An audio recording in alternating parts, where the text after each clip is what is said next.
Banyak yang memerlukan penjelasan rupanya mengenai rumus 1, 2, 3 dalam bisnis. Ada baiknya saya perdalam. Setuju ya? Kita perjelas maksud dari rumus 1, 2, 3 sekali lagi. Sebuah usaha didanai 1 miliar, tahun kedua omset, profit, atau aset harus naik 3 kali lipat. Itu terjemahan sederhananya. Kita ilustrasikan. Anda punya warteg, omset 3 juta per hari, gross profit 30%. Omset sebulan 90 juta dan gross profitnya 30 juta. Aset Anda saat ini adalah 400 jutaan. Sewa 50 juta setahun. Anda mau buka cabang berikutnya. Anda perlu modal 400 juta. Bagaimana membagi keuntungan dengan investor di mana investor bisa balik modal cepat dan nilai usaha kita naik. Investor membiayai 100% cabang tadi dan memberikan dia misalnya kepemilikan, kita kalkulasi dengan 30% share atau ownership dari kedua cabang tersebut. Secara kalkulasi aset Anda 800 juta saat ini, Anda memiliki 70% atau sekitar 560 juta. Investor dengan 400 jutanya tadi memiliki 30% dari 800 juta adalah 240 juta kepemilikannya atas aset. Jadi beban kita mengembalikan uang investasi dia adalah 160 juta rupiah. Dengan dua warteg, gross profitnya 60 juta sebulan atau 720 juta setahun, net profit katakanlah 500 juta setahun. Maka dia memiliki 30%, di akhir tahun pertama akan dapat 150 juta. Tahun kedua investor dapat 150 jutaan lagi dengan asumsi penjualannya sama dengan tahun lalu. Maka perhitungan investor di tahun kedua adalah aset 240 juta plus 300 juta dividen bagi usaha. Total nilai uangnya adalah 540 juta. Dari 400 juta, tahun kedua memang kembali dan untung, namun kurang seksi investasinya. Investasi ini dan tawarannya belum masuk rumus investasi baik karena tidak kena rumus 1, 2, 3. Kita berikan ilustrasi yang lain lagi. Anda punya usaha laundry coin, 5 tahun ada 10 cabang.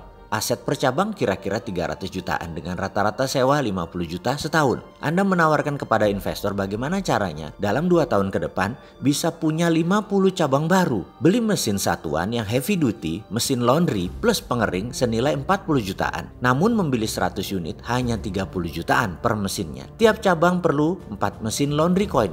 Jadi perlu 200 mesin baru atau sekitar 6 miliar investasinya. Ditambah sewa, ditambah interior dan eksterior per cabang memerlukan 50 jutaan atau investasinya 2,5 miliar. Total investasi adalah 8,5 miliar. Satu mesin per hari omsetnya kira-kira 500 ribu. Dikalikan 200 mesin 100 juta per hari omsetnya. Dengan gross profit rata-rata 45% atau 45 juta rupiah per hari. Setahun dengan 340 hari kerja gross profitnya adalah 15,3 miliar. Dengan net profit 65%-nya 9,9 miliar setahun. Tawarkan kepemilikan kepada investor 70% ownership. Aset Anda tadi 3 miliar adalah 100%, menjadi 30% dari 11 miliar, naik jadi 3,45 miliar. Investor memiliki 70% atau sekitar 8,05 miliar. Nilai aktual, nilai buku. Dan keuntungan bagi hasil 6,9 miliar per tahun. Tahun kedua, uang yang diperoleh bagi investor adalah 8,05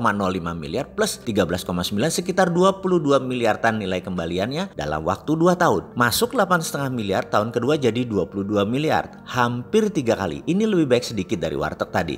Investor lebih banyak yang akan masuk. Buktinya, saya masuk ke bisnis ini. Baru saja saya investasi, baru 3 bulan. Baru menambah 7 cabang. Dan alhamdulillah, prestasi 5 tahun mereka memang bisa mencapai sales yang diharapkan. Walau hanya 70% kapasitas mesin cara kalkulasinya. Kalau 100% pasti kena rumus 1, 2, 3,5 bahkan. Jadi strategi kita dalam menawari investor agar menarik adalah dengan mengutak-atik antara nilai investasi, jumlah penawaran kepemilikan, atau bisa juga sistem manajemen. Misalnya yang laundry tadi menawarkan mayoritas kepada investornya. Mayoritas artinya manajemen diambil alih pemegang saham terbesar karena dunia laundry lebih bisa scalable daripada high skill labor warteg. Bisnis warteg itu untuk cabang sulit sama standarnya karena cookernya bisa berbeda kecuali membuat central kitchen. Cabangnya hanya ngangetin makanan. Karena itu saya tertarik pada dunia laundry. Dan yang paling efektif di dalam mengelola warteg harus memiliki 5 cabang untuk kita punya central kitchen.